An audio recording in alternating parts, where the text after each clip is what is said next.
I don't think I got around to saying this on the last episode. I can't remember what was prompting me, but now's a good time as any to clarify that. I just want to clarify that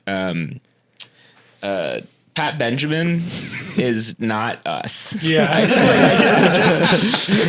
set the record straight. As flattering as it is Right. to be accused. We would also never make one, we would never besmirch the name of Pat Benjamin, but two, we would never, pal around and joke about that if it was our own bit. That would be gauche. And that's, of course, one thing we're not. We have met Pat Benjamin. He's effectively real, as much as any man is real. So when we joke about knowing him, that's real. But we did not have the Pat Benjamin account. I do not know the provenance of that image, of that face. So to clarify, it's like a Spartacus thing when we do it. Yeah. Yeah, or like the Fight Club. Although one of these days they're going to be like, announcing the new director of the National Security Administration. It's going to be somebody with a different name. That's that guy. But it's going to be that face, and I'm going to have a heart attack. Yeah. It's going to be like the Winky's Diner scene in Mulholland Drive. Oh, yeah.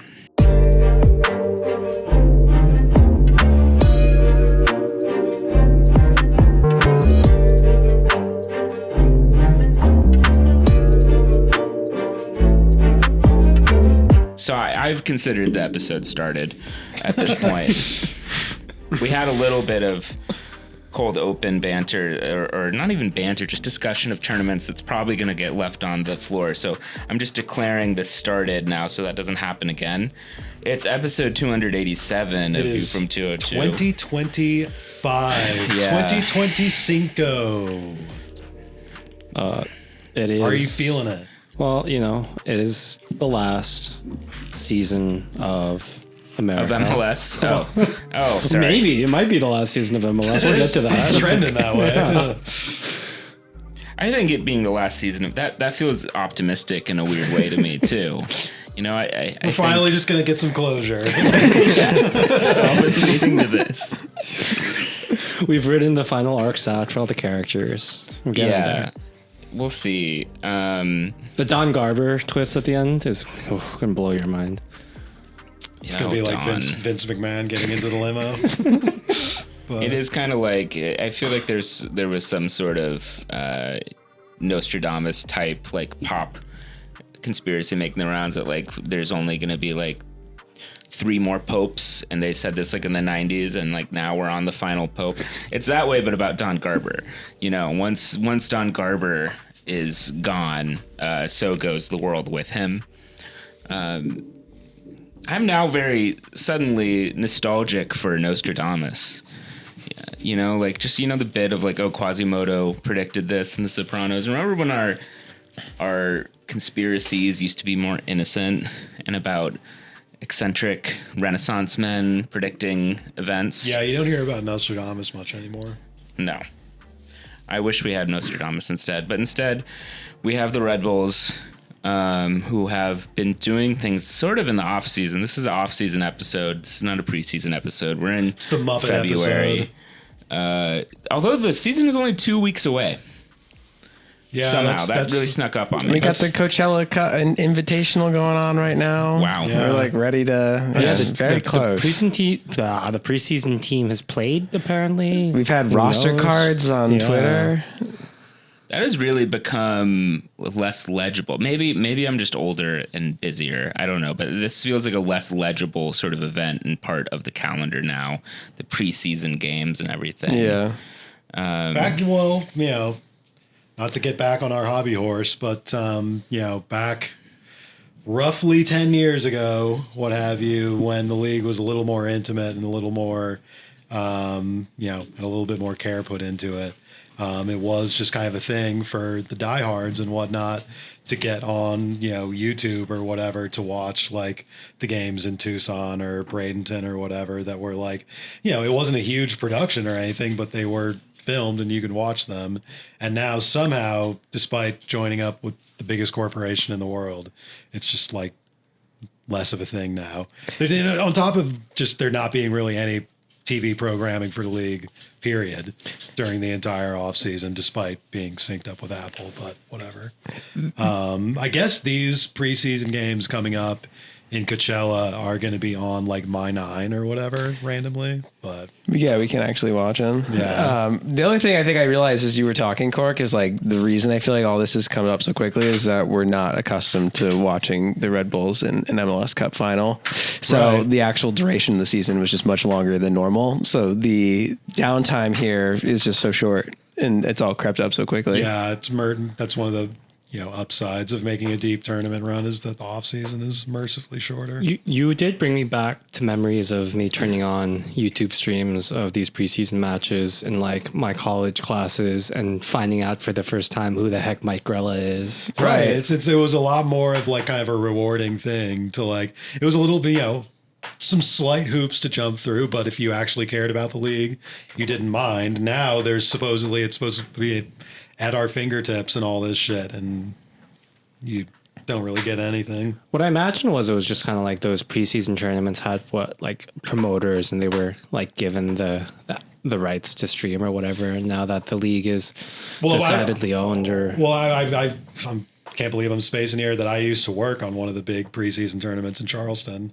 back in the day. And yeah, it was a big thing that like, it was the big, event of the year for those teams and those venues. And like the sponsors did want it to be out there as much as possible. Right. Whereas, yeah, with these things, it's just kind of like, the actual soccer and actual games are just going through the motion. Well, I mean, like the thing about like how not something that matters as much as, whatever. Right. Like you brought up the Apple ownership thing, but it's like, yeah, to them, like kind of their only like leverage here is the ownership over the rights to broadcast this stuff too. Right. So it's not like, I guess their big incentive is just like, I don't know. It doesn't make sense not to get it more out there. Well, and supposedly like the whole thing about like Leagues Cup and this stupid playoff format and all this kind of stuff is that like supposedly Apple wants more inventory and wants more games, more programming. It's like, how much lesser would the preseason ratings games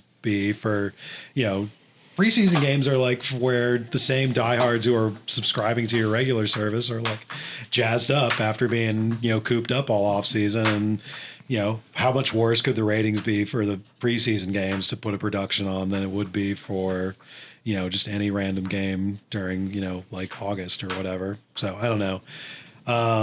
That's true. And it also fosters like sort of that diehard core mentality that I think feeds into the rest of the fan bases for the whole league. And I think we're feeling the effect of that sort of deteriorating. I mean, because I think what we're also talking about here is a shift in sort of how the league conceptualized itself and like saw as its target demographic, where I feel like 10 years ago, just like coming out of like the wilderness of MLS 2.0 and everything, the league sort of necessarily was like, all right, we've got this sort of niche fan base that we have to cling to and have to make grow in order to make this league ever survive and work. And now that perspective is doesn't seem to be there anymore. It's all about just like, filling as much inventory, finding as much like excuses for messy content as you can get.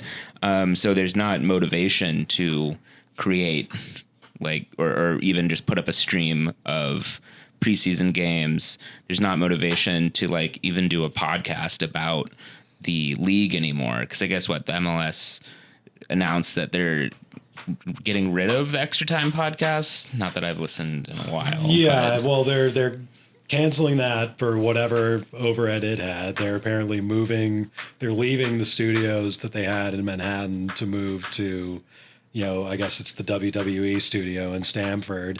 And it just came out, we're recording on Friday, February 7th, whatever. That the league office is about to lay off a bunch of people. So, joke around online with the screenshot of Profe Mapu couple of years ago saying everything about Messi in Miami implies that MLS was about to go broke before his arrival. But boy, it does not really seem like the arrow has gone up since the Apple deal started. Yeah, and I wonder if the Messi deal made it more broke too. Yeah, right? I mean, in like a lot of that ways. was, I mean, apparently they had to have, Apple in the room to offer more money to get him to come over. And yeah, I mean, was not really as much as they probably thought they were exploiting the shit out of it by making some just like generic documentary and just all this stupid crap. It hasn't felt like there's been Messi mania across America or anything outside of like the isolated games on the MLS schedule. I mean, Messi does no English language media. He like did 1 week of sponsor stunts that went horribly. And it's just kind of like he skips games. I mean, like the captain here at RBNY skips random games to do, Argentina stuff still in the middle of the calendar. And it's just kind of like, yeah, it really isn't popping the way it would have had to for it to be worth all the resources that MLS put into it. And so, yeah, now we're entering 2025 with MLS feeling, as stagnant as ever, unfortunately. How many more years does Messi have left in his contract? This is the last one. And the rumors flying around is that he's pretty checked out. He's going to go back to Argentina. Well, yeah, I think he's going to go to Newell's Old Boys. His old club, his original club, right? How many more years does he have left playing? I mean, he's like 38. He's got to sell Moss, man. Yeah, but I mean, he doesn't strike me quite as the same kind of deal as Ronaldo, where I think like Ronaldo wants to, attention.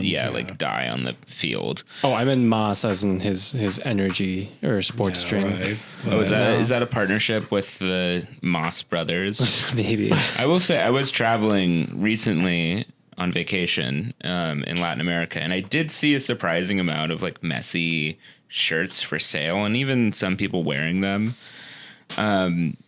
And it feels like it occupies this weird niche where it's like, yeah, it's sort of like caught on and it sells shirts in a way, but in a way that feels totally detached unsubstantial. From yeah, MLS itself. It's like, it's the latest Messi shirt. I'll even throw them a bone, throw Miami a bone, and say like it seems like they have sort of achieved this vision that they were going for. Right. That like the Miami shirt like represents some sort of like pan American like triumph of like getting Messi over back to the new world, and people seem to be like vibing with that idea very vaguely. It's not the worst looking shirt either. No, it's not. But like, what does it amount to? On those stupid tacky terms that Miami was absolutely going for, yeah, it did work. But yeah, as far as actually like launching the league or making the league resonate more in whatever spaces you want it to, it doesn't feel because like it also feels like Miami and the league is sort of like embarrassed to have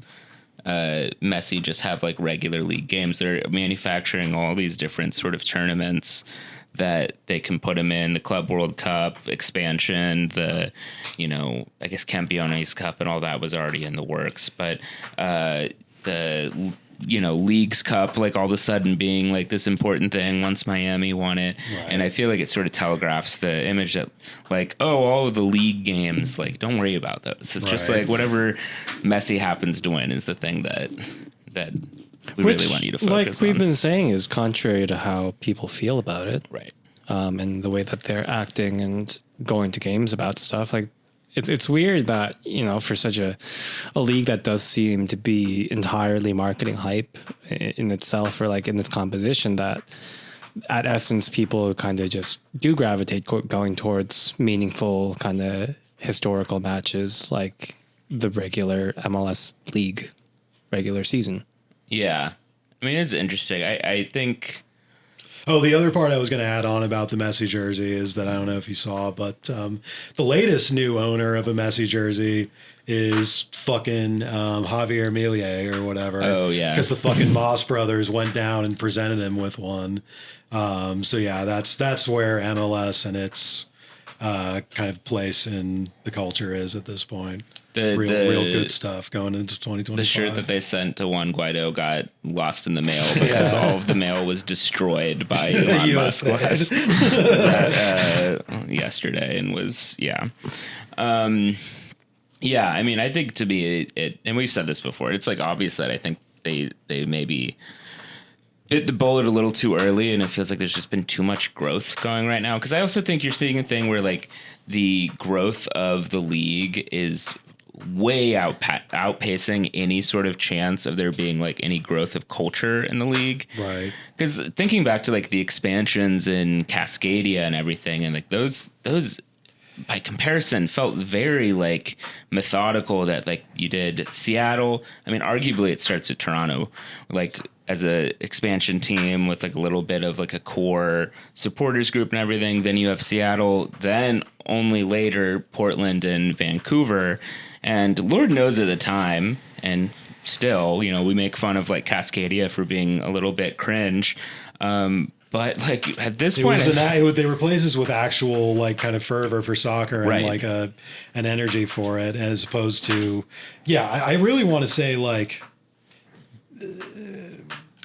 well, Miami was obviously awarded years prior, and it took forever to actually get it to launch. But Nashville was kind of the moment where the expansion club, where it felt like, okay, the league actually is kind of a Ponzi scheme now. The league is actually just kind of going for whatever market is going to like, you know, do the best giveaway for a stadium, and is not really going, like you were saying, Brit, methodically for, you know, which market has already really kind of either established itself in USL or have some kind of, you know, soccer history or whatnot, or just generally be a major city. Now we're just, you know, kind of handing teams out wherever it's most convenient, just for because, me, and putting expanding teams for expanding teams' sake. For me, I think Cincinnati felt that way a little bit, even though Cincinnati, compared to other ones, you know, did establish itself in USL and kind of like tried to be the big boy of USL. But it was also very quick. Very quick. I think they made them go a year earlier, right? Right. But it was also like the sequence of like them botching the Columbus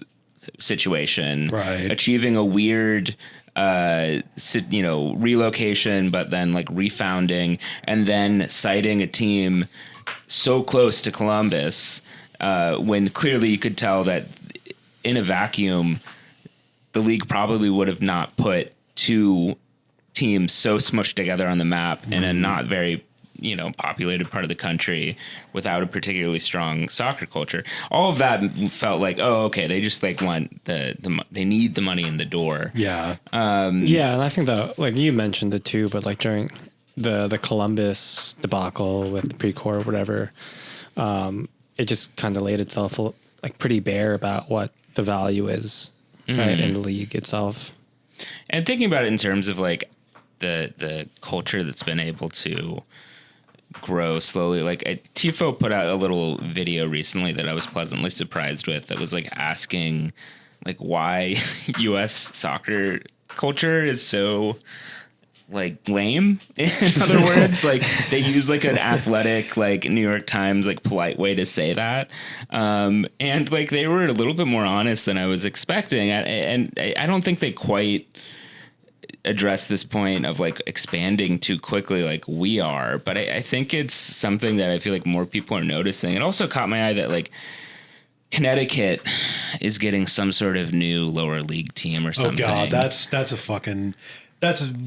not to make it too much of a tangent, but like that thing is one of the peak, just like 2020s, just soccer slop kind of thing, because it's in Bridgeport. Okay. Oh, really? It's this guy who's some kind of like venture capital, like go-getter idiot who ran some like algorithm to find out what the best unserved soccer market in the country is, and it spit out Bridgeport, Connecticut, which just, you know, seems like such faulty logic built on like that, like, you know, the Bridgeport city limits are like a certain size compared to like, you know, a place that's an actual isolated metro area. Like I don't think the guy understood that Bridgeport is just part of like the continuous mass of, I do think that's DOA, like right, for sure. I think Bridgeport is like where the Census Bureau just like decided, okay, we have to draw the line for the New York MSA somewhere. exactly. And it's like right before Bridgeport. Right. And that's why it's that's it's funny. clearly some technicality like that has nothing to do with actual, like, on the ground, like, social atmosphere that puts Bridgeport at the top of whatever that calculation is. So But the thing, but that's the kind of idiot who's like, a low level investor in soccer these Right. days. It really, soccer has In arrived. anything these Soccer days. has arrived in this country, and it's really not attracting our best and brightest. no, Like, it remains the untold story of all of this is like, how are there so many different random people who just have millions of dollars to piss away on this? Right. Like, if you're going to piss away millions of dollars on something. Oh, like, I mean, and also to add to the Bridgeport, it's not even in like USL or whatever. That's, something like an actual league. It's going to be in like an MLS Next Pro team. That's It's going to funny. be one of the like, half dozen quote unquote independent Independent. teams in this fucking reserve league for teenagers. Like, what are we doing? The real thing that I wanted to bring up about that, though, is that I saw like the crest or logo or whatever that they put out, and or social card, and it had all of the different like hashtags or like sayings or slogans that they want to be the club's thing, and one of them was like hashtag Vamos CT. And I just, I know there are Spanish speakers in Connecticut. I know there are Latinos in Connecticut, but also I was just like, really? Like, it's just funny to me because, one, it just reminds me every team in the league has the same chance. If they're not the exact same chance, they're the same tune pretty much. Mm-hmm. Like, I think there's really only, you can count on one hand like how many unique songs that get sung by like a large part of it, MLS stadium. And two, like, just like, the fact that someone sat down and was like, oh, I've started a new soccer team. Like, what are the things I'm going to say? And like Vamos just means let's go, like, or more or less let's go. Well, and like you said, like, obviously, yeah, there's Spanish speakers in Connecticut, and any soccer team anywhere in the U.S. wants to market itself to whatever Latino community exists in that area. But it's also like, can we not be so patronizing about it? Can we not be so blunt about it? It feels like, very copy paste to Right. me, where like also I feel like there is sort of an attitude out there as well, where it's like, oh, like, this is soccer, like, what's soccer themed? Oh, Spanish is soccer themed, Right. like, and like that's the idea, because it's like, it's not even like that they also put let's go Connecticut or something. Our boy Toth in his famous tweet said, let's go, like, they couldn't even commit to that. What was the full tweet? I'm forgetting the texts, the essential texts of this podcast.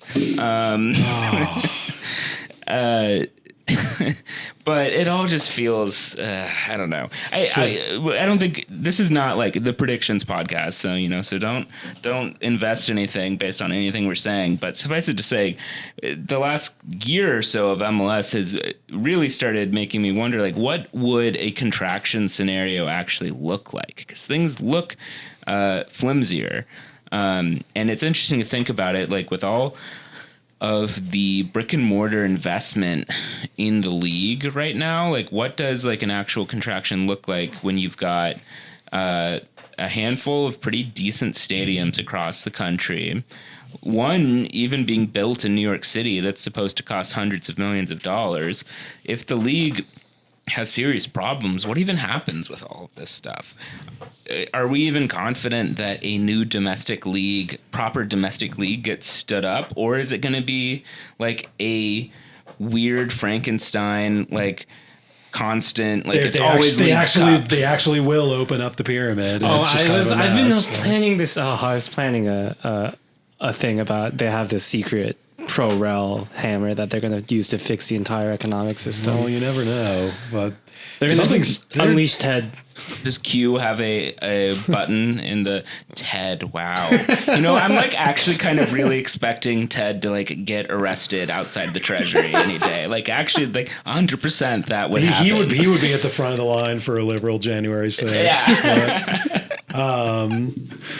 But yeah, I don't know. I guess, yeah, the like you're saying, Brit, I mean, the state of the league is kind of weird. It doesn't really feel like It doesn't feel like it's on the upswing the same way it was, 5 years ago or so. It really does. I mean, not to pat ourselves on the back for calling it a bit, but it really has kind of plateaued, and I think there's starting to be a general consensus around that. I mean, even San Diego, I guess, is coming into the league this year. But what was the most recent expansion teams? I'm trying to think. St. Louis. Yeah, I don't know if there's been anybody that new in the East recently, but it hasn't. I guess Nashville was maybe most recent in the East, which. They ended up having a little bit of juice, mainly because there's just not anything else going on in Nashville, I guess. But yeah, you're either like hanging out on Broadway trying to get interviewed for a TikTok or going to the soccer game.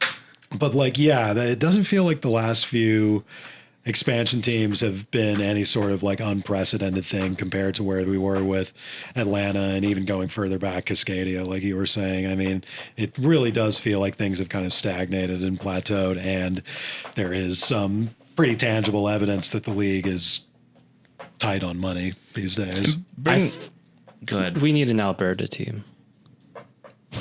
Yeah, once they join the country. Exactly. Bringing it back to the Club World Cup, they've increased the Club World Cup to include, all 86 teams in the first trimester of the Castro Power Index who scored at least 4 3/3. And now it's going to be like this week long or like 2-3 week long thing in the summer in the US, and going to be the dry run instead of just doing the Confederations Cup like they used to. And that seems like a good example of like the need for sports degrowth, as we joke about, but also are serious about. Right. Because I'm sure that they will get more eyeballs on this thing than before, because the Club World Cup before was just like a funny little side thing that no one took too seriously. But if one team did have a surprising result, it was sort of interesting, and it was kind of like a little coda or epilogue to the world season in soccer. Now, the idea that like more people are going to care about it because like Chelsea is in it because they won the Champions League 5 whole ass years ago feels ridiculous to me. But yeah, more people will watch than before, but also it will matter even less at the same time.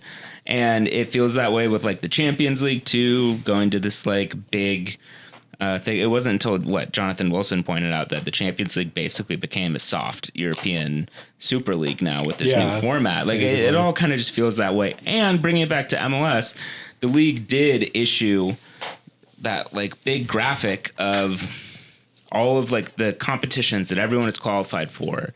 And I guess some MLS teams are back in the US Open Cup now. It's unclear to me if this is like an honor or if this is like a consolation prize. I'm like not even trying to be funny. Like, I think it is the worst teams are the ones in the US Open right. Cup. Yeah. So it's like, are you supposed to be like, oh, nice. And then like there's another tier of teams that are in the Leagues Cup, which the Red Bulls are in. And then there's like the ultimate tier that's in whatever the new name of the Champions League is. And it did make me think, because like at the end of last season, there was a moment where we were like, oh, I guess we probably made the Champions League this year because we made it to MLS Cup final. Like, nope. And that's another case where like having fewer teams qualify actually does increase the interest and stakes of it. I don't know, like whoever was putting together that graphic to post it, well, it's not their job to think about it. But like before, when they were commissioning this graphic, they should have thought like, who is going to get excited by this? Like it's 3/4 of the league is in a tournament. At what point does that make it so none of it really matters? Well, just to add to the disorientation and just convolutedness of it all, the team that probably has the flimsiest case for being in the Champions League from MLS in that big like graphic you were saying is fucking Kansas City, who was like second from last in the entire league and in the league table last year. But because they were runners up in the Open Cup, the tournament that we supposedly the league stopped giving a shit about, they're going to be entered into the Champions League instead of a team that, even as fraudulently as I thought the Red Bulls made it to the MLS Cup final last year.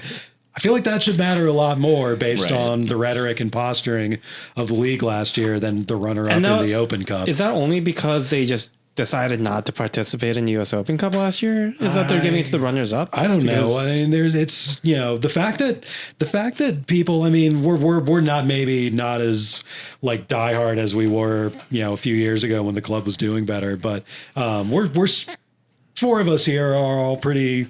I think pretty easily 95th or so percentile of people who follow the league and understand it and stuff like that. And yet here we are asking these questions, and I don't think we're alone at all.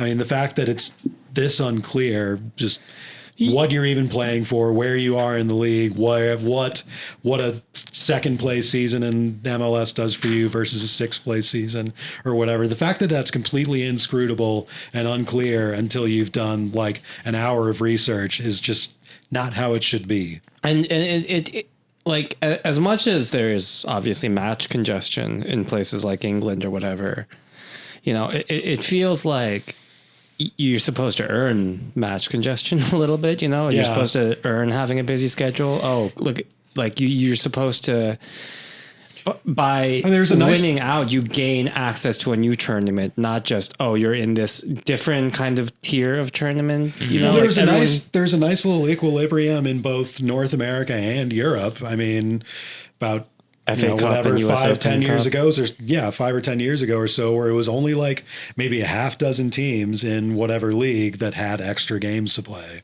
And now it's just every team is playing in some, brand new tournament that was invented 3 years ago that lasts all season long. And honestly, I didn't even remember that MLS even participated in the US Open Cup last year, because I guess 8 teams participated.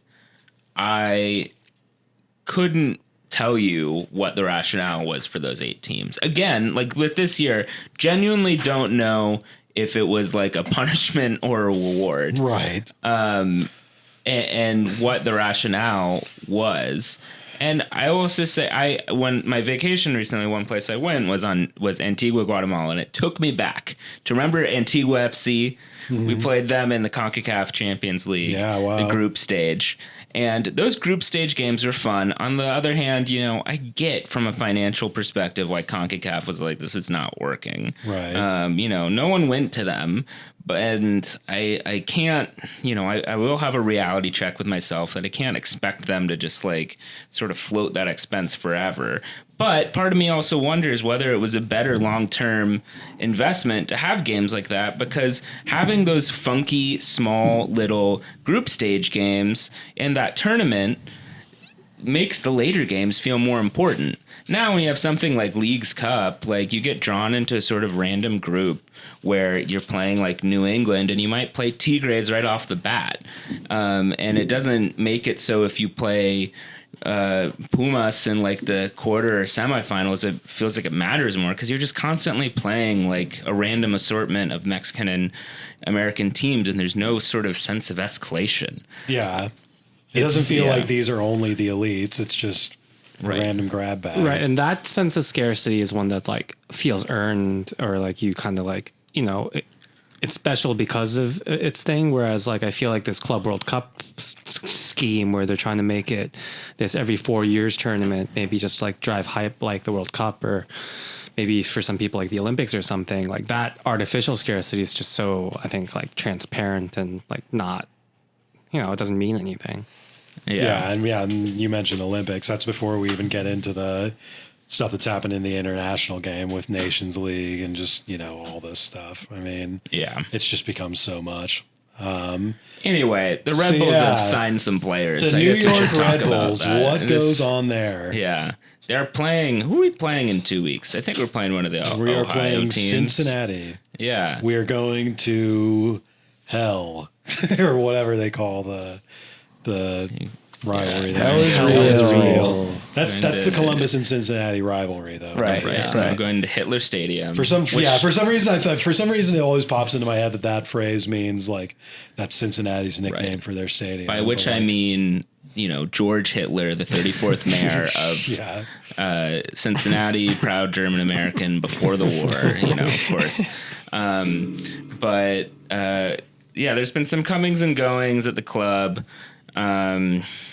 We discussed some of them last time because we already knew that Andres Reyes, for instance, was heading out of the club. That trade happened actually quite abruptly.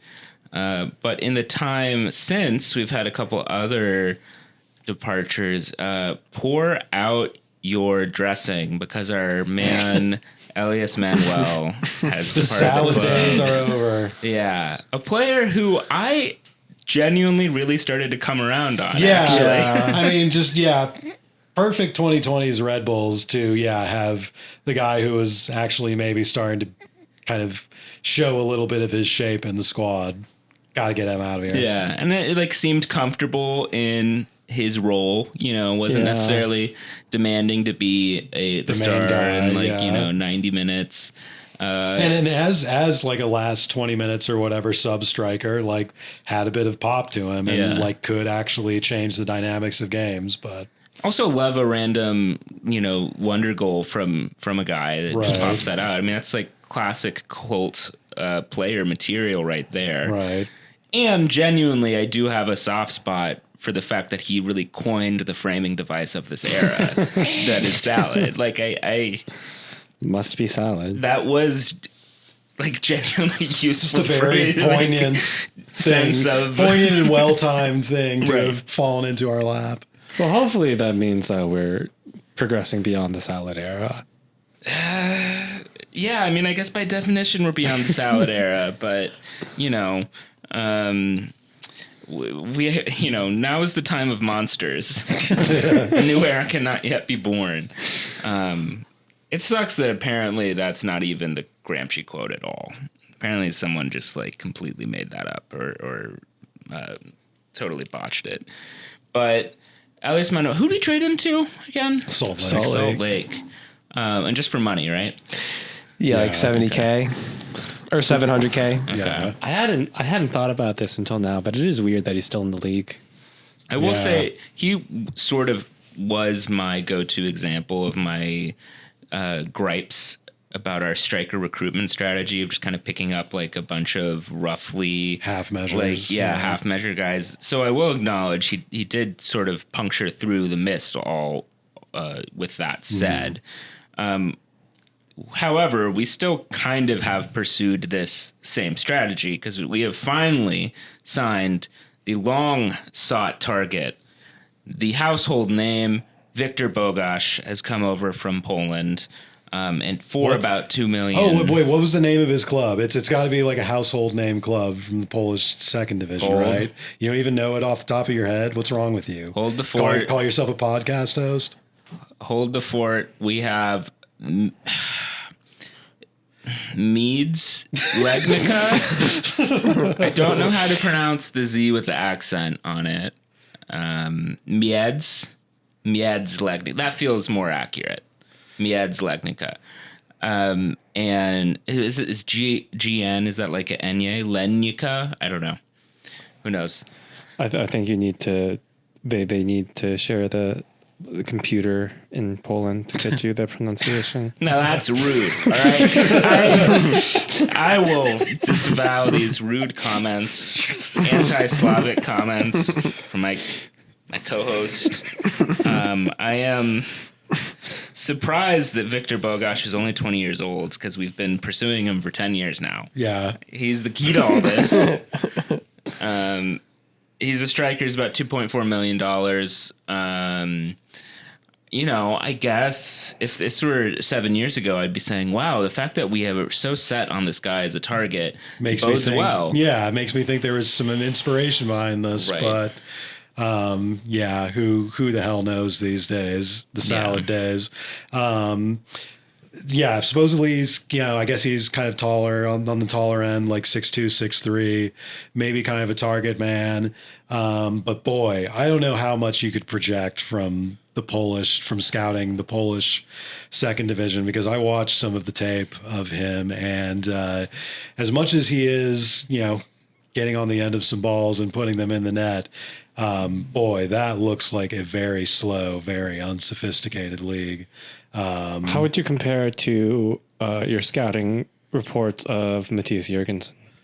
I mean, boy, those are some foggy memories. But honestly, that's probably about this, roughly the same level, given that he was a guy who Jorgensen was, who was, kind of, 19-year-old in the lower end of the Danish top flight. So, honestly, the Polish first division is not the most highly regarded platform for talent. So, like I said, I don't know what you can really project and translate from the Polish second division. Supposedly Juventus was also in for this guy, but it would pretty clearly have been a situation where he would have been on their reserves or something. Whereas he's coming here to be the key to all this or whatnot, or just be the Elias Manuel replacement. It's nice to see that, if he is kind of more of a target man, that is, the profile that, works best with the dynamics that this club plays with. But like Pete just said, hard to not get Jorgensen vibes based on some of the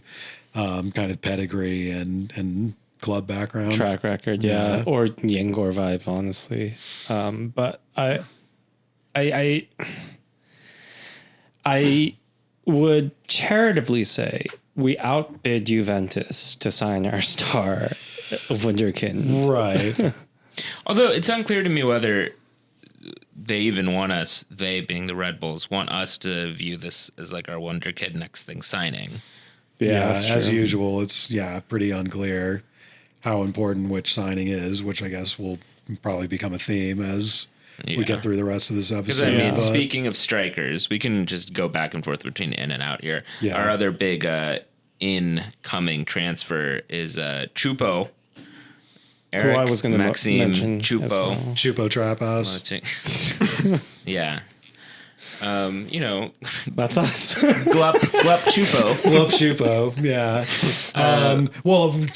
More importantly, he is the Corey Burke replacement. Yeah. That was another major departure.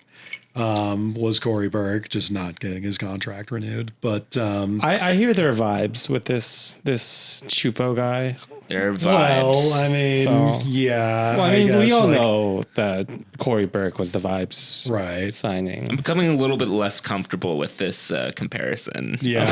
He just has he's an interesting Instagram character. That's true. Well, as far as being just like a millionaire Euro trash guy, like, sure. I do have to, every MLS team needs a guy like that. Yeah. I do have to go through and delete some old Instagram screenshots that I never actually got to use. I was sort of disappointed. Yeah. I really thought that there might be a Corey Burke extra time soon. goal where we get to whip out a couple of wine glass, selfies, but never happened. Yeah. Don't cry because it didn't happen. Cry because or whatever. Cry because it didn't happen. Yeah, exactly. Great. Thank you. Well, and I guess this will be my opening salvo to just kind of saying that what seems to be the conventional wisdom on this offseason is a little overblown, because Choupo-Moting, I guess on paper in a vacuum, this is a guy who has been at a fairly high level in Europe for a long time. He's 35 years old. I mean, that's one of the blessings of this offseason, is that there's actually going to be a player who's older than us in the squad for a bit longer. But and of course it's nice to have veteran signings at all, which of course has been a bit of a drawback in the squad generally over the last half decade or whatnot. But that being said, going to a guy who's 35 years old and has not played anywhere. This is a guy who was released by Bayern Munich and did not end up signing with a new club for most of last year until we picked him up. A guy who's that old and that kind of out of rhythm and out of reps, I don't know how you can really bank on that as a guy who's going to be reliable over not only the long term, but, just this season, his first season on a new continent ever. So there's that end of it. Obviously, we saw with Forsberg, even as well as Forsberg played in the moments that he was available, it obviously did not end up being a comprehensively reliable situation. So that's going to be even more of a risk with a guy like Choupo-Moting. And also, I mean, it's kind of a thing too, where it's like, the idea that this is some kind of like sort of A-list signing, a little, obviously a smidgen of truth to it. And, you don't get to a club like Bayern or Dortmund, or, the place he's been around his career. I mean, he's also an ex-Schwartz player at Mainz, back in the day too. Yeah. But anyway, you don't get to those levels by accident. But also, the idea that he's some kind of like A-list star, he was a bit of a meme for being like kind of the weird, goofy guy at Bayern who was a little bit below the level and kind of a reserve. I mean, this is not really a guy who's like, some kind of like celebrity that we need to think about. It's like some kind of get. I mean, like I said, he was literally sitting on his couch for 9 months. Yeah, so. Not really a guy you knew about in any means. But yeah, like you're saying, it's like how much value does anyone have who hasn't been in the game for so long? Which I guess also segues into maybe the next big veteran signing, which is this guy, Alexander Hack, or maybe it's pronounced Hawk. Alexander Hawk. We'll find Hawk, out. Yeah. But I had a stepdad named Hack, but it was pronounced the American Hack. But anyway, Alexander Hawk, who is another guy who a little bit shorter of a drop, of a layoff than Choupo-Moting had, but again, a guy who was an unattached free agent, and an unattached free agent after being in the Saudi second division, right. Wasn't it? He's a guy who was with Schwartz at Mainz for a while. Also, was just kind of a rotational center back for them. I guess he's 31, 32 years old. Again, it's like a little bit of like an overcompensation for the, need for a little bit more, older veteran players in the team, where it's like, yes, on paper that makes our team a little bit older and more experienced, but like, do we really think a guy who was just kind of like chugging around as a yo-yo in the Bundesliga and then, kind of fucking around in Saudi Arabia for a little bit, we really think that guy in the downswing of his career in his early 30s is going to be some kind of like transcendental force in MLS? It's kind of hard to see. And he's replacing Andres Reyes. Yeah, I mean, just, anybody who you replace Reyes with is going to be less kind of mobile and athletic. And I mean, we'll have to see how that shakes out. Maybe Hawk and his technical attributes make him a little bit better of a fit for the 3-man back line that we may or may not be relying on more though going into the season. But man, just the context of a lot of that signing feels like a bit of a downgrade. Even if we were due to that, I feel like we're still short a center back. Although I guess we signed Tim Parker back. But before we get to that. Yeah, I was going to just mention about Alexander Hack. Also just kind of like, or these old guys, like you're saying, it's like there was a point last season where I think Schneider had mentioned about like, he had realized something about the league and you can't just, rely on kids or whatever, or like there needs to be more experience. And that kind of seems to be what the strategy or plan of attack will be going forward. But like you're kind of maybe saying, like, it feels like we're just doing these guys a favor to be playing here and giving them a chance. Yeah, it doesn't feel like these were like signings that we, went out and had to fight people off against. And yeah, these are just guys who we knew who were sitting around. Which is a theme for a lot of recruitment at this club under Schneider. Or like a lot of recruitment in the world, obviously. But like, yeah, just the fact that this is supposed to be a club that's trying to be a little bit more maybe on the cutting edge of things. It's not really inspiring. These two signings remind me of two previous signings. The Choupo signing feels honestly like, maybe this will sound a little bit extreme, but it it feels more like signing Sean Wright Phillips to me than like signing a new thing. Like that should be the attitude a little bit where you're like, oh, that's kind of neat. That's cool. Like he has a pedigree, but like not should be a centerpiece you're relying on. Right. And like, honestly, Sean Wright Phillips played even less than I thought he would. Like I, of course, wasn't expecting him to actually be like a real member, but it's kind of like, oh, that's interesting sort of thing. Certainly not a building block piece. Hawk reminds me a little bit more of like, something like Damien Parnell, not like literally Damien Parnell. That's probably a pretty good comparison. But that era of like MLS roster building where, it was still kind of hard, or it took a little bit of effort to convince guys to make the jump over the Atlantic Ocean.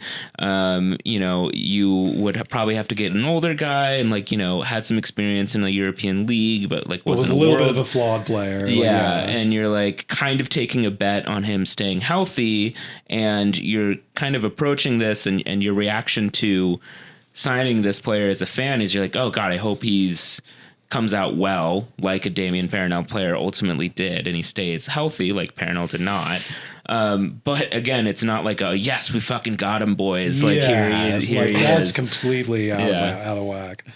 And I guess maybe Pete just mentioned Parker just now. We can segue into the fact that, a lot of these signings have been on the defense. Parker and Raheem Edwards, obviously, kind of a veteran journeyman from around the league, as a left back who was replacing Tolkien, who was, of course, sold to Holstein Kiel. I don't know if we want to save the Tolkien post-mortem for later, because maybe people maybe have some stuff to say about that. But and then the last defensive signing that just got announced this week, Morales, the Chile international. But there's just been so much of the, narrative, as much as one even exists, in the media discourse, that this is all about, we're adding depth to the defense. We're adding depth to the back line. And it's like, defense, not really the place where you need tons of bodies in a soccer team compared to other parts of the field. That's kind of the part of the field where you find one group of guys and kind of rock with it all year. Two, I don't think that defensive depth was really the issue with the team last year. It was more midfield depth and, lack of Forsberg and lack of firepower up top.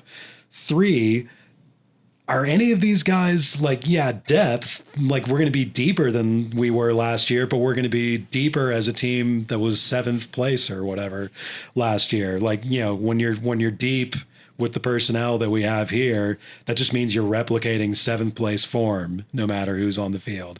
It's not really an upgrading of the defense in any way I can see. And kind of the way we were just mentioning with Reyes going to, Hawk and Parker or whoever, there can be an argument made that, certainly it became a bit of a flashpoint with our friend Profe Mapu online this week, who was really kind of going to the mat for Andres Reyes. But there's a very real, sincere case that Reyes, who does have senior caps for the Colombian national team, is one of the more talented center backs in all of MLS.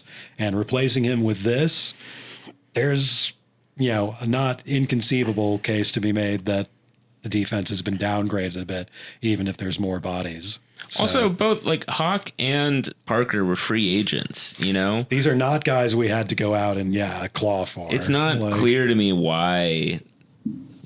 I don't think we had to sell Reyes. I think we chose to sell Reyes for whatever reason. For not very much, considering this Joveljic guy who LA moved for like $4 million. Like I just said, Reyes was a Colombia international who's in his early to mid 20s. We only sold him for like $800,000 in MLS Monopoly money.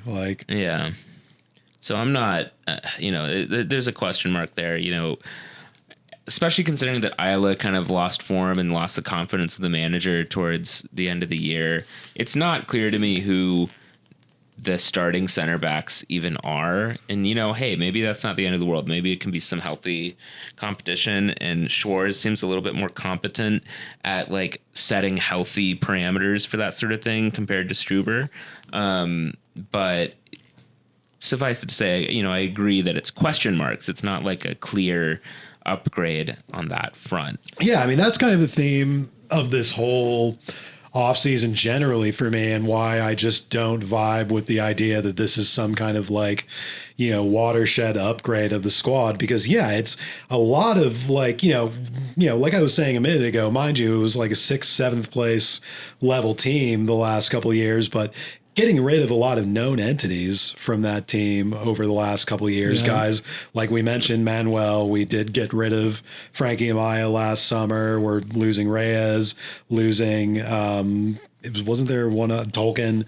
Begrudgingly, I have to say, similar to Elias Manuel, I do think that Dante Van Zer was also getting up to speed on this team. No, I mean that's a player who was legitimately taking up a lot of minutes on the field and was one of the players who had set the level that this team had gotten kind of used to as a core over the last couple of years. You're subtracting a good part of that spine, and like Brit just said, replacing it with a lot of question marks. There's even the best of these signings, it can only really be described as a question mark going into this season. So I'm really just not seeing, mind you, the idea that this has been a good offseason is more of an evidence for me of the fact that there's just not very much, there's not a rhythm of media coverage around this club, and the feedback loops are just completely out of whack.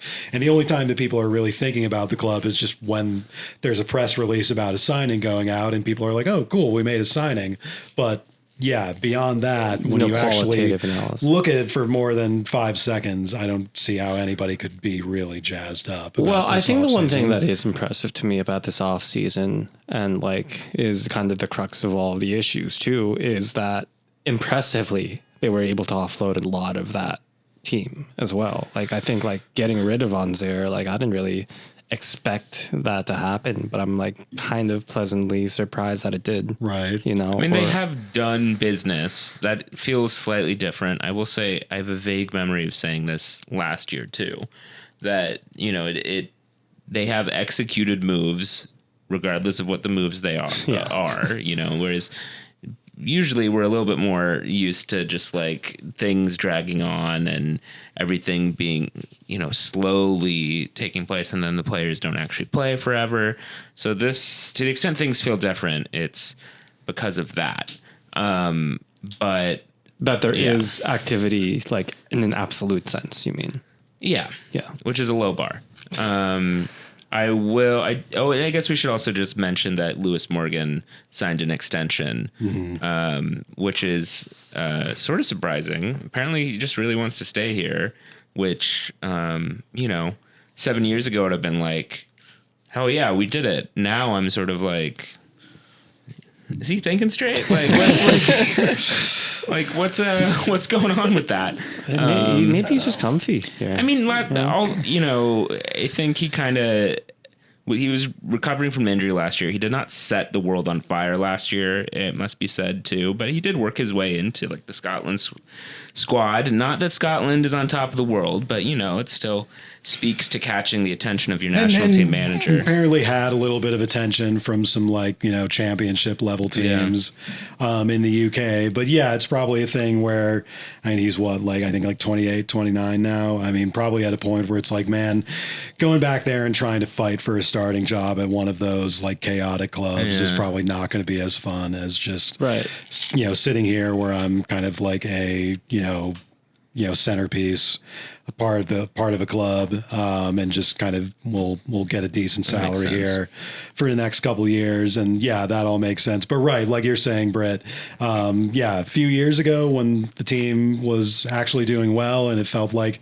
locking down players was part of continuing, kind of championship contention, it would have felt a little bit better. But now it's just it feels like potential to become a little bit stale on top of all the other kind of flaws to the squad building lately. I do want to, and maybe we can close with this, I do want to talk about the departures of Dante Van Zer and John Tolkien, and slightly separately we should give a shout out to Ryan Mara. But Tolkien and Van Zer have both left. Tolkien was sold to Holstein Kiel in Germany, and Van Zer was sold to Ghent.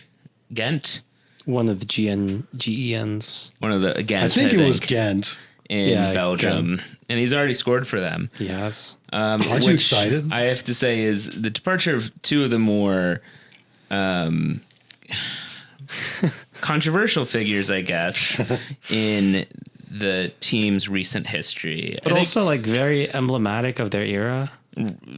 Well, For yeah. Tolkien more so than Van Yeah. Zer, I will say. So maybe we can talk about Van Zer first, where they sold him for apparently $3 million. And as loath as I am to focus too much on the bean counting, it does feel like a decent recovery for a player who, although was catching on a little bit, frankly was not successful in his time in the club. And his most notable achievement still remains embarrassing the club through a at best clumsy racism incident that, yes, his manager exacerbated much more than any manager ever should, but still embarrassing black moment for the club, black mark for the club, and leaves with not much legacy behind in a Red Bulls uniform. Or at least should not Should. leave much legacy behind. But it seems like we're pretending he did. Yeah, I mean, it's apparent that, like, I guess the people who work for the club, like the social media people, seem to like maybe just like him on a personal level. This would be a perfect opportunity to just sort of forget about the guy and not mention him anymore. But we're getting sort of cutesy posts saying like, "Thank you, Dante," for what? I don't know. He did the one thing that goals could never do, which is get you impressions on Instagram by putting a code over some kid. Right. And by being racist. Right. Well, yeah, I mean, just perfect example of just like, the presentation of the club being completely detached from how a soccer club should be thinking of itself and presenting itself when you have a player who not only did not succeed on any of the real terms he was brought in under and embarrassed the club in such a way. That's a player who should not be getting, or at least should be getting the most minimal of ceremony when he leaves. And there's been a lot more than minimal ceremony. There's been, like you said, Brit, a lot of just kind of like weird little continuing cutesy posts about the idea that he was some like beloved figure in the club. And, and that's not even dependent all on like club media or anything like that. I mean, that's something that I picked up even by the end of, the 2023 season, where it was only months in the rearview mirror that he had completely derailed the season and embarrassed the club with that San Jose incident. People like, in the subreddit or like on Twitter or whatnot, were already just going like, oh man, Dante, I can't wait. I'm really looking forward to him really coming into form. Like, he just seems like such a great guy and stuff like that. And I'm just kind of like, I don't really know what club I'm at anymore. Right. Do people have any pride or dignity or just understanding of what we're here for? Like, that should be ridiculous. And I mean, it's kind of, the comparison that I have even within MLS. There's that guy Fountas, Taxi Fountas, who was with DC a few years ago. Actually, the Red Bulls were supposedly looking at him before he signed with DC. But anyway, not only Fountas was a guy who had big racism incident that got him cut from the club, and pretty unceremoniously cut from the club pretty quickly. But he had been like their best player for like a season and a half, scoring tons of goals, all that kind of stuff.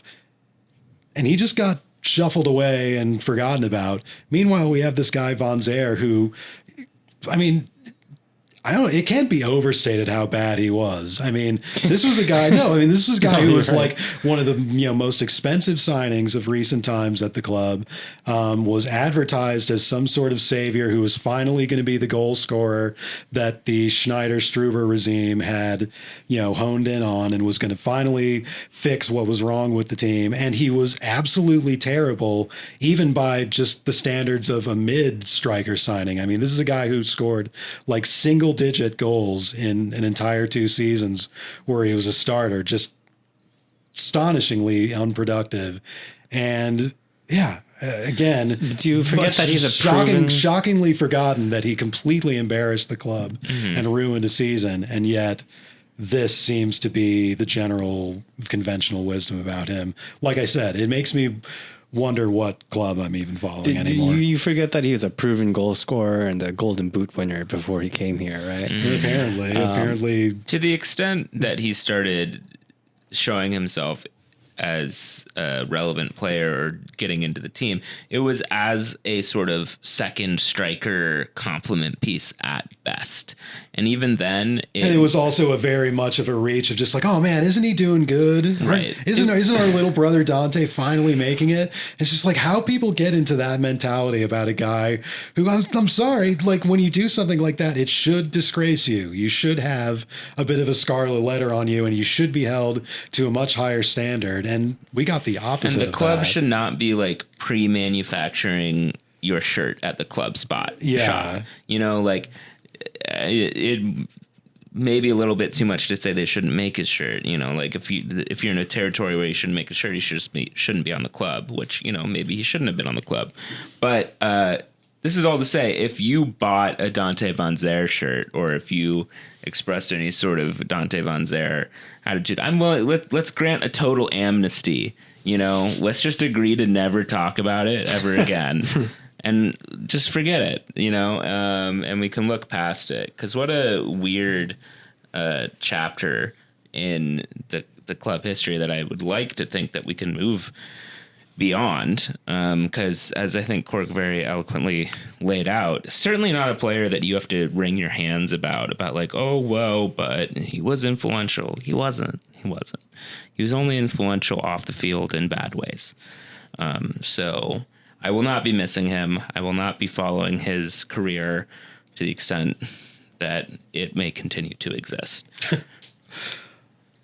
Meanwhile, John Michael Tolkien. Yeah, John Michael Tolkien has moved to Germany.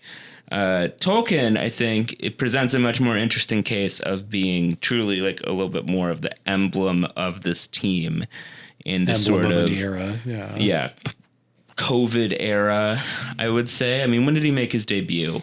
In 2020? I think he was first. Yeah, I think he was first on like first team contract in 2020, and then was in the rotation in 2021. I guess the we first saw his first game, didn't we? That like when I don't know if it was he his made like first one or game. two like sub appearances in like 2020. When we went down to Philly for that like first game post. Oh, was that like his first start? I think we saw because he had like the mullet, and those like kids got really obsessed with it.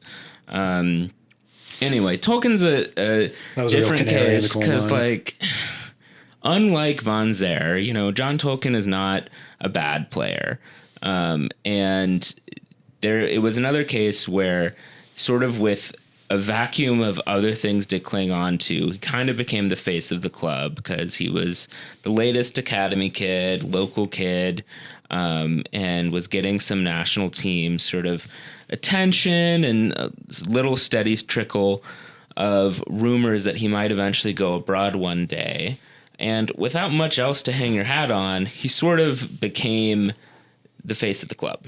And I think that kind of might be how this era is sort of remembered, and him moving on presents an opportunity to sort of potentially reset the vibes, because we should also just explicitly name the fact that, you know, it eventually came out that he liked all those tweets and revealed he's like a QAnon flat earth guy with very bad opinions, which was immediately noticed by the fans in Kiel, who held up all sorts of banners for, you know, calling him out for being lame and stupid, which I think, again, is safe and uncontroversial to say.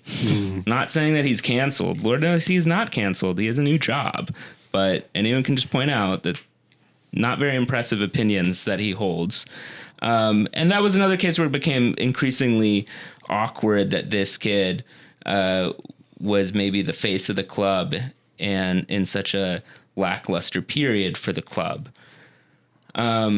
We also complained a little bit on this podcast about his apparent insistence to go by a nickname, even though he was entering his 20s and losing his hair.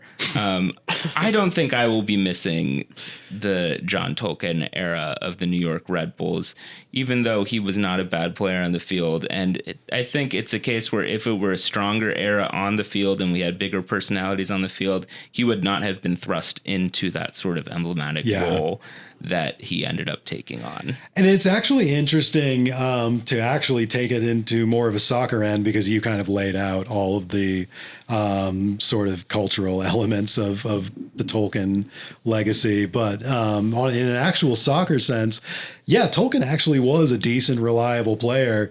But at the same time, I think left back and him being moved out and replaced is a weird little sliver of actual potential for major upgrade at the team. And the one area where I actually am a little encouraged by this offseason, because Tolkien was he was a very functional kind of left back. He didn't really make a lot of mistakes. Kind of distributed the ball well, nice clean technique. Also kind of like, I would say, contemporary fullback, where he's doing that underlapping thing instead of overlaps. And being like an auxiliary passer, Yeah. just kind of like on the periphery of the passing game, and just being, a release valve for that kind of stuff. He was really good at that more subtle aspect of fullback play. But then, as far as getting into the final third, dribbling, crossing, he started to come around a bit on some of his crossing and free kicks in his last year or so. But at the same time, just not as dynamic of a presence in the final third, especially with the 3-5 man in the back setups that you need your fullbacks to be. Whereas now with Raheem Edwards, who's a guy who's kind of a converted winger, who will play on the left side a little bit, and then this guy Morales, who I will say I have not watched any tape on him, but he's a Chile international, so he's not chopped liver, and I imagine he has a little bit of skill. We shall see, but potential area for a little, if not a full raise in quality from Tolkien in his kind of broad game. I think a potential for maybe a little more dimension to that position, different options going forward, moving on from Tolkien. Another thing I will, another little hater thing that I will just tag on to Brit's speech about Tolkien is that him moving to Kiel feels a little bit in theme with a lot of recent MLS transfers, where it seems like I got kind of the nefarious end of recent MLS transfers, where it feels like there's a few guys who league, adjacent media people who focus on transfers and stuff will spend months to years beating the drum, oh, this guy's going to Europe, this guy's going to Europe, he has to go to Europe. And it almost feels like an artificial pumping and dumping of a guy's transfer value in the league recently. Tati Castellanos with NYCFC, I think, was the most egregious example a couple of years ago, where they spent years going oh man, Castellanos, he's going to be a big MLS sale. He's going to be a real landmark sale for MLS when it eventually happens. Turned out that not a lot of European teams were actually all that interested. And then they had to cobble together that stupid loan to Girona or whatever, a city sister club. This Tolkien thing feels like a little bit of a smaller scale version of that, where it's a lot of the league media people, and certainly the Red Bulls club would hint all in Schneider in press conferences and stuff would hint all the time oh yeah, he's a player for Europe. We're going to sell him to Europe. We're definitely he's going to be sold to Europe. And then the move eventually is one of the relegation bait teams in Germany for $2 million. Not really blockbuster stuff. It's the latest edition of there was sort of the lower mid-tier version of that, where if you're an American player that felt like you were supposed to go to Europe and it never quite happened for you, you would go live in Scotland for 2 years, right, and then come back. Perry Kitchen, James Sands. Yeah. Did Chris Durkin do that? Probably. Belgium. Yeah. Well, it does seem like that's kind of your job now as a player manager, probably, is to just get that PR going for you to get your move, and that's how you make money, which is kind of gross. Poetic, but again, this is not player managers. This is supposed to be the reporters of the league, if there's something vaguely poetic about Miguel Almiron coming back to Roost now too, because that was supposed to be he was the one proper, successful example of them trying to pull that whole scheme, and then it kind of ended up meaning nothing anyway. Well, Adams is still out there. That's true. I guess he finally. That's a guy who was self-evidently very good at a very young age. Also, his transfer ended up being pretty cheap into like, you know, a sister club and everything. Right. And we got the sell-on clause and everything, but whatever.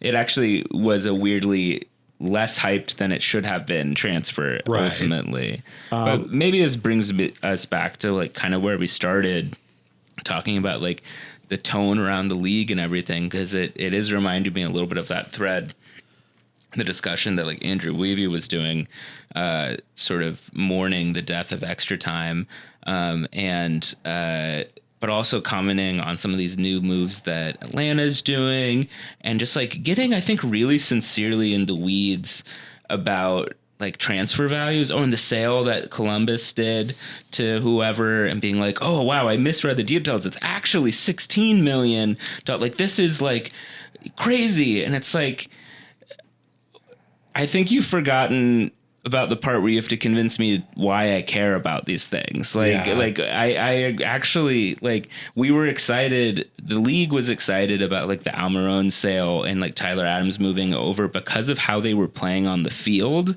not because ultimately like we were thinking about the dollar amounts.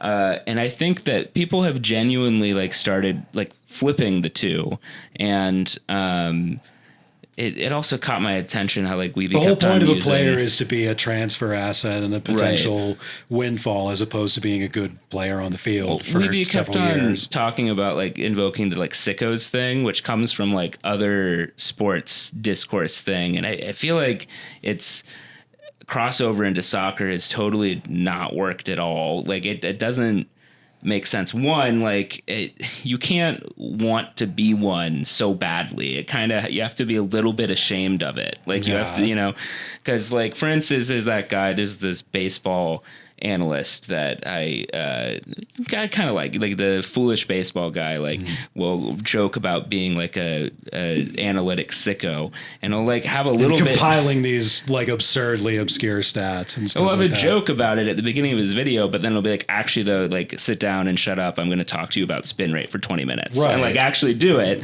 Whereas I don't feel like that happens with MLS. I feel there's that element of it, and it's like it's supposed to be something that's like so intense that you're embarrassed by it. And what these MLS guys are doing about it, where it's just like, the main problem is that most of the guys doing it are like full-time media figures for the league, where it's like, it's literally your job to read about the league all day. But it's also just like, it's not sicko behavior to like have a job to like, know what the transfers happened. Right. You're just like knowing basic facts about transfers is not sicko stuff. And it's a combination of that and just like wanting to be like, hey, hello fellow kids about internet stuff from 10 years ago. It also leaves me genuinely confused whether like, am I supposed to think this is cool, or am I supposed to be like embarrassed by it? Like the irony is totally miscalibrated. Right. Yeah. It's oh God, Pablo had a tweet the other day that was like, people say MLS doesn't have any culture, but look at this Miami fan club that's named after Pitbull. Right. It's like, and I'm like, that's a great example to me, because like, to the extent that is a joke, it only works if you acknowledge that is lame and not real culture. But simultaneously, you seem to be sincerely arguing that it's actually rad, and it doesn't work. Everything is so random. She's so crazy. I know, so crazy. The MLS is the league that's so crazy, and it's just so overcompensating for what we were kind of saying at the top of the episode, that this is a league that has really kind of lost its raison d'etre in the last few years. So hope you're jazzed up for the 2025 MLS season. We will probably have more of a traditional season preview before the Cincinnati game. Maybe. Probably, we'll see. But any other comments anybody wants to throw in? I'm excited to see Doncor this year. Yeah, well, I mean, maybe to tie a bow on everything, kind of the more lighter end of some of what Brit was saying about the end of the eras with Tolkien and Von Zer or whatever just now, is that maybe there is a bit of a chance to reset the vibes in a more comprehensive way Yes. this year. And finally have a moment to look at a player like a Doncor or what have you and be like, okay, this is a guy who's in a team that's a little more stable and a little more established and has a little more of a sense of where it's trying to go. Now we can actually accurately judge these players instead of just thinking that they're, some revolving door that is just being shuffled around Right. like musical chairs. That was the thing about Tolkien and Von Zer that I wanted to say that I didn't get to was that we have a potential opportunity for a massive vibes recovery with those two leaving, but we actually have to deliver on it. Conversely, I do want to give a shout out to Ryan Mara retiring. Right. Let's, be clear, like a depth player, but a club institution nonetheless. I do think it is a notable milestone that like the last guy to share a locker room with Thierry Henry no longer is with the club. Yeah. And I think that was a very interesting dynamic of this recent club history is that there was a point where the locker room, like the last couple guys in the locker room that shared a team with Thierry Henry and like, I don't know when exactly Marquez left, but that crop of guys was like Connor Lade and Ryan Mara.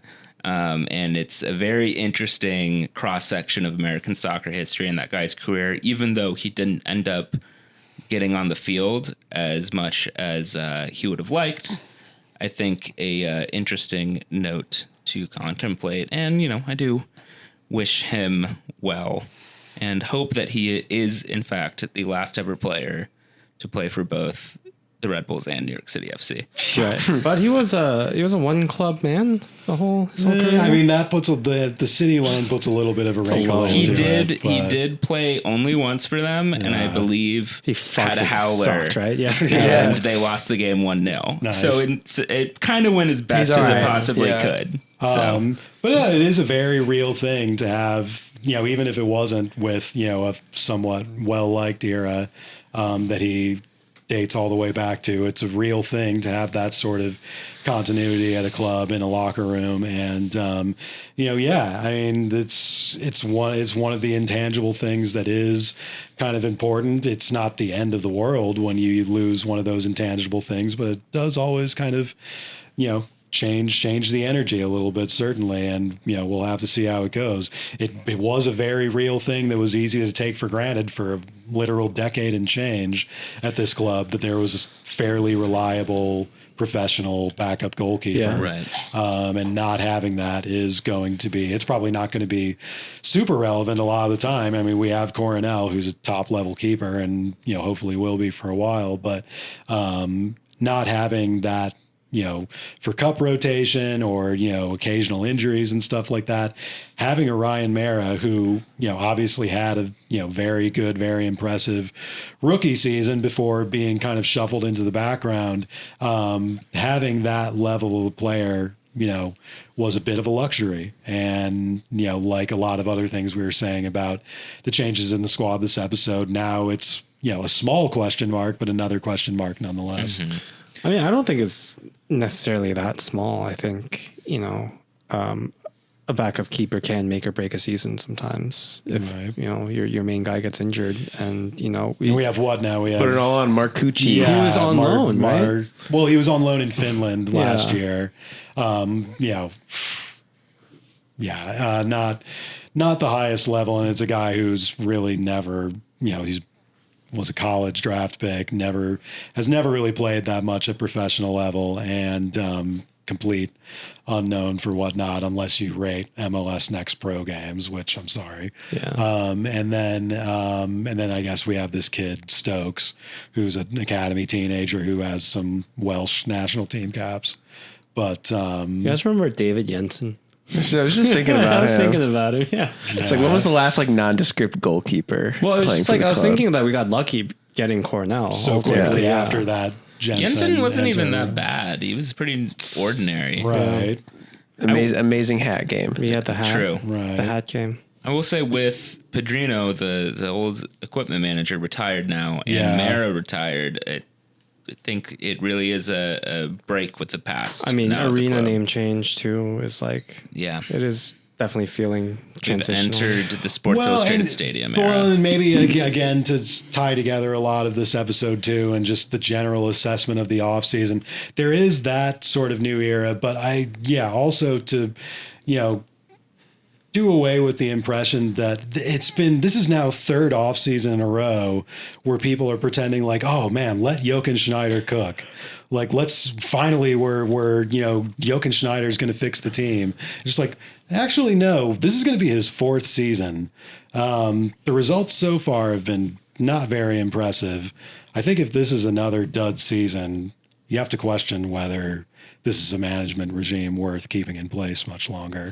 And then again, that's a whole other thing where it's just like the context of this offseason, like, yeah, they did some business, but is this like fourth year of a sporting director's tenure business? What's the vision? I think at this point, the team should be building towards a lot more than, a fluky cup run after finishing seventh place. I think this needs to be a full, comprehensive, top to bottom good season. And if it's significantly less than that, if it's anything like the last two seasons where there have been long months of absolute disaster, I don't get how, maybe the same urgency doesn't exist at the now Jurgen Klopp advised Red Bull Global office. But I think at a normal club, that would be a situation where you start to question management. I do think that there's something a little less stubborn about the current administration of this team, though. It does seem like they're acknowledging that things have not gone right and that they want to change stuff. I don't know, like you're saying, I don't necessarily have faith that the changes will be good, but Well, and they also said that 2 years ago. Right. But at least which is an eternity in soccer. At least it does seem like strategies are changing, at least, in terms of acquisition. I don't know if it's a good change, but it's changing is how I feel. But we'll see at the end of the season. we got to wrap it up here soon. But I don't know. I think even on that level, I think so much of it's kind of a long-term issue with this club and the discourse around this club. There's this constant premise, even going back to when this team was winning the Shield every season, that it's not just that some of the transfer windows are kind of underwhelming or that the signings aren't, higher profile enough or whatnot. Some of the conventional wisdom that people premise their takes on is the team doesn't sign players, period. And doesn't fill the roster. And no, that's not the bar. Then, we've kind of said it on the show a lot over the years. Team actually does spend a decent amount of money.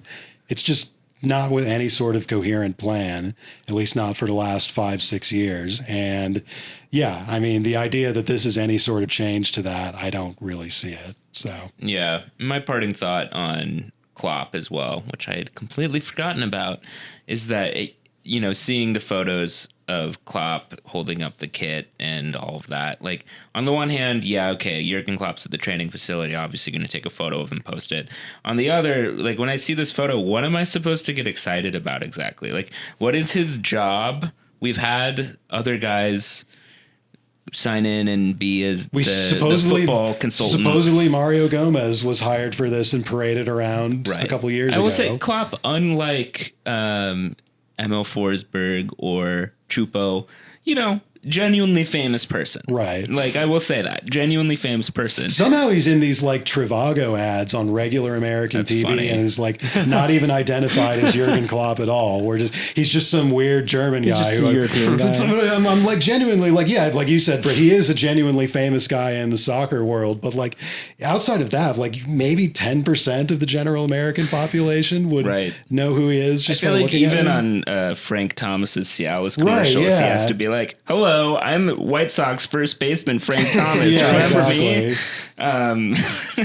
Brave new world we're in. He is famous, but there was a time where the whole concept of president of Red Bull, president of football operations, who's not even the manager, was sort of pioneered by Ralph Rangnick. And hey, the club was doing well when Ralph was around, and we had some of us, I know, bought into the theory that it was all part of the plan. We all know that wasn't really true in hindsight.